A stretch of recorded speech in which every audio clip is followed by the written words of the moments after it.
Hello friends, welcome to my channel Learning with Z. This is the fifth video in the series of Introduction to Macroeconomics. The topic is Money and Banking. Let us look at the concept of money first. Money is defined as the medium of exchange. It is a generally accepted, highly liquid instrument which has a store of value and which can be used as a standard for deferred payments. For example, rupee in India, dollar in US. The basic functions of money are as follows. It is used as a medium of exchange for buying and selling goods and services. Second, it acts as a store of value. That is, people generally save in form of money because money has got some value. Third, it is used for measuring the monetary value of goods and services. That is, any product, any good can be valued in terms of money. And fourth, it is used for future payments or deferred payments. Normally, it happens in business that the payment is not made upfront, but as a future deferred payments. So there also money serves as an important instrument. Let us look at the important forms of money now. Fiat money. Fiat money refers to the money which is issued by order or authority of the government, like notes and coins. That is, this is the official currency which is accepted by the people of the country as a medium of exchange. Fiduciary money. It refers to checks, which is also accepted as a medium of exchange between the payer and the payee. Third, full-bodied money. And fourth, credit money. Full-bodied money, here money value is equal to the commodity value. Like for example, 1 rupee coin made of silver. Here the value of silver coin is equal to 1 rupee only. And credit money is where money value is greater than the commodity value. Like rupee 1 of metal, copper. So here the value of the metal is less than the value of the money. The idea behind full-bodied and credit money is that the money value of the coin should not be less than the metal it is made up of. Otherwise, the metal will be sold separately to achieve more money.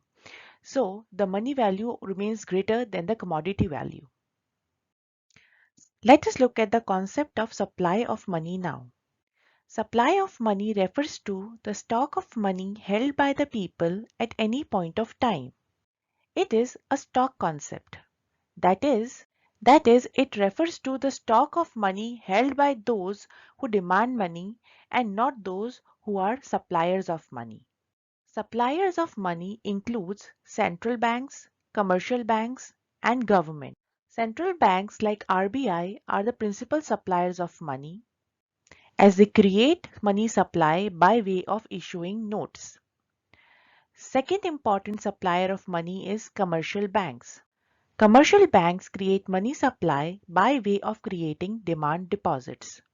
This is also known as bank money. Demand deposits are also known as checkable deposits, as checks are accepted as a way of payment for goods and services. The third major supplier of money is government. Government can issue 1 rupee notes and coins and hence it creates money supply. Let us look at the concept of measure of money supply here. Money supply has several measures. They are M1, M2, M3 and M4. For the scope of this video, we will concentrate on M1. M1 includes C. Currency held by the public in the form of notes and coins. DD, that is demand deposits of public with commercial banks. OD, that is other deposits with RBI. That includes demand deposits of public financial institutions with RBI, demand deposits of foreign central banks or foreign governments with RBI, or international financial institutions demand deposits with RBI. M1 is the liquidest form of money supply. In this case, we will concentrate on DD, which is demand deposit by public commercial bank, and would go in a bit detail about it. Let us look at the concept of money creation or money supply by commercial banks. Commercial banks create money supply by way of demand deposits. In this process, bank first accepts cash deposits from people, which is called as primary deposit. Then bank loans out money to the borrowers. Here, the loan is given not as cash but as credit entries in the books of account. This is called as secondary deposit. Let me give you an example. Suppose borrower A goes to the bank and asks for a loan of 1 lakh rupees. Bank would issue 1 lakh by opening an account for this borrower A and making a credit entry of rupees 1 lakh for his account. Now borrower A can make payments by issuing checks on this account. Thus, banks can lend many times more than the actual cash reserves. This is because, by experience, the bank knows that all the depositors would not withdraw money at once. So, the total demand deposits is the sum total of primary deposit and the secondary deposit. These demand deposits leads to circulation of money in the economy. Demand deposit serves as M1 money supply called as bank money. Let us look at the concept of cash reserve ratio and credit multiplier. As we already know that commercial banks create money supply or do credit creation by creating demand deposits. This is done by way of credit multiplier. Now let's see the cash reserve ratio first. This ratio is determined by the RBI and it refers to the stipulated amount of cash that the bank mandatorily needs to keep with RBI at all the times. Based on this CRR, the commercial banks determine the credit multiplier. The credit multiplier means the number of times credit can be created per unit of cash reserve or cash deposit. Higher is the cash balance, the higher will be the credit creation capacity of the bank. By formula, demand deposit is equal to 1 divided by the cash reserve ratio multiplied by the cash deposit. Let us take an example. Suppose the cash reserve ratio determined by RBI is 10% and the initial cash deposit with the bank is rupees 1000. Then the total demand deposit that can be created by the commercial bank would be 1 divided by cash reserve ratio multiplied by cash deposit, that is 1 divided by 10% multiplied by 1000, which is equal to rupees 10,000.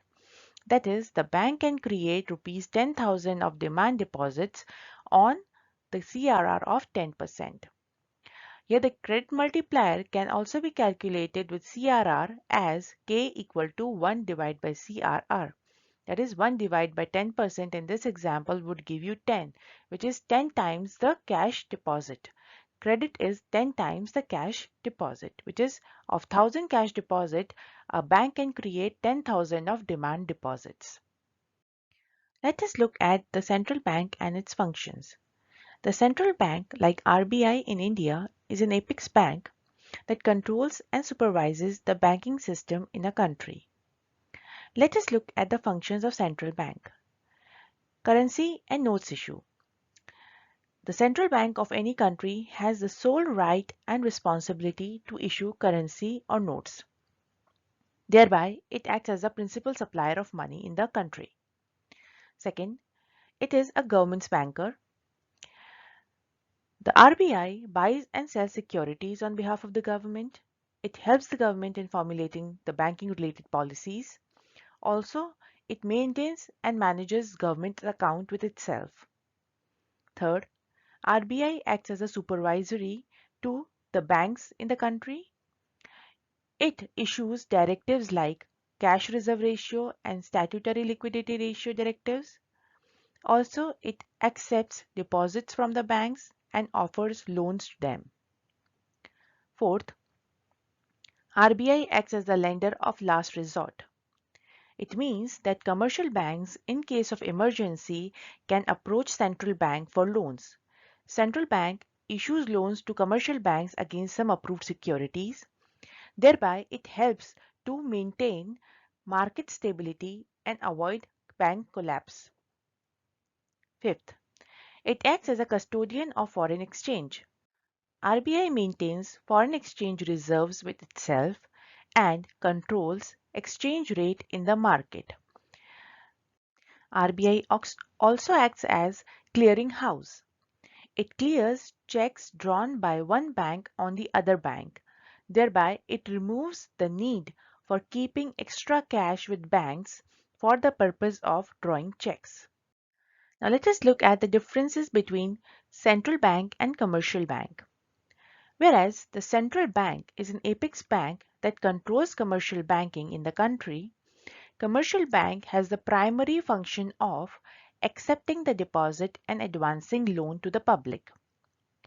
Whereas the central bank loans out to the commercial bank loans out to the general public. Central bank controls credit creation and money supply by way of CRR, SLR, open market operations, etc. Commercial banks has the sole function of creating money supply. Central bank has the objective of maintaining a stable and robust banking system in the country. The sole motive of commercial bank is to maximize the profit for the shareholders. Central bank controls the foreign exchange reserves, whereas commercial bank does not control the foreign exchange reserves for the country. Central bank is the lender of last resort, whereas commercial bank is not a lender of last resort. The central bank issues currency, whereas commercial bank has no authority or control over currency issue. Let us look at the instruments used by the RBI to control credit creation or money supply in the market.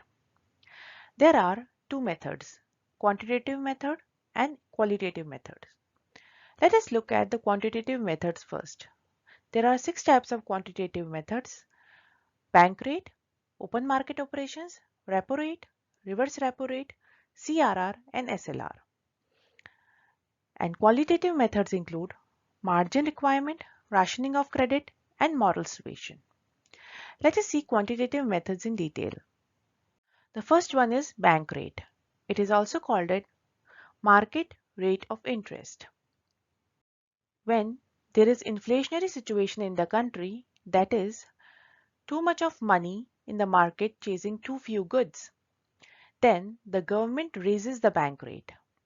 By raising the bank rate, it increases the cost of capital for the borrower, which in turn reduces the demand for the credit and hence the money supply.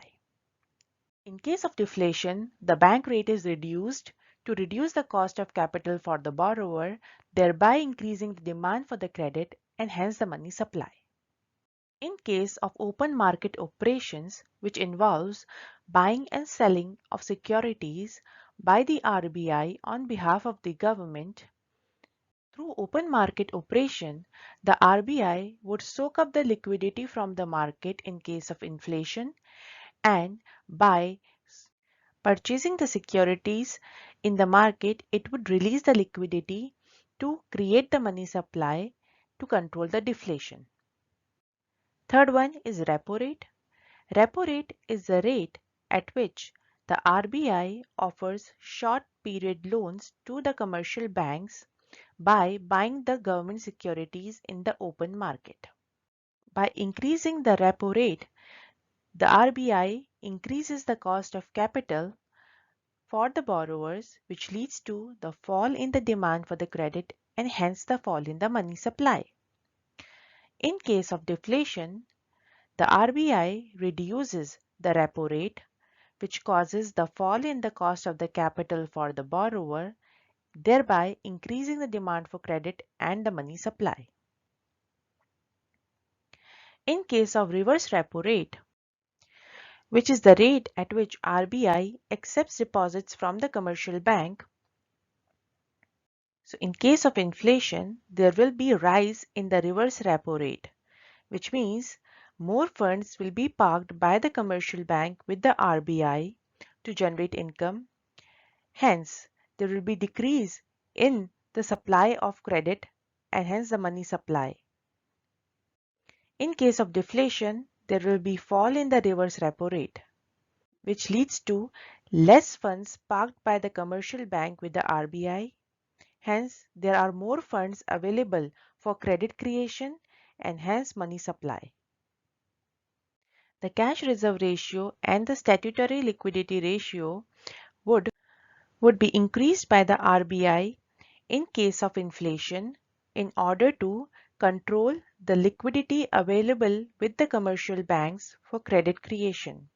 So in case of inflation, the RBI would raise the CRR and the SLR rate, and in case of deflation, it will reduce the CRR and the SLR rates. Let us look at the qualitative instruments now. The first one is margin requirement. Margin requirement refers to the difference in the value of collateral kept for the loan and the value of loan issued against that collateral. Suppose a shopkeeper mortgages his house worth rupees 1 crore to get a loan from the bank worth rupees 80 lakhs. Here, the value of the collateral is 1 crore. However, the loan issued is only 80 lakhs, which is 20 lakhs less. This 20 lakh acts as a margin requirement. The RBI would increase the margin requirement if it wants to control the money supply. So the rise in the margin requirement would lead to fall in the demand for credit and hence fall in the creation of credit by the commercial banks. And in case of deflation, there will be fall in the margin requirements so that there is rise in the demand for the credit and hence increase in money supply in the market. Rationing of the credit. In case of inflationary situations, the RBI would fix the quota for different sectors so that the commercial banks cannot exceed the quota limits while granting loans. This is done to control the supply of money in the speculative sectors of the economy and to control inflation. Third one is moral suasion, which is advisory function of RBI to the commercial banks in case of inflation and deflationary situation. I hope you have found this video useful. If you like this video, please share it and subscribe to my channel for more such useful videos. Thank you.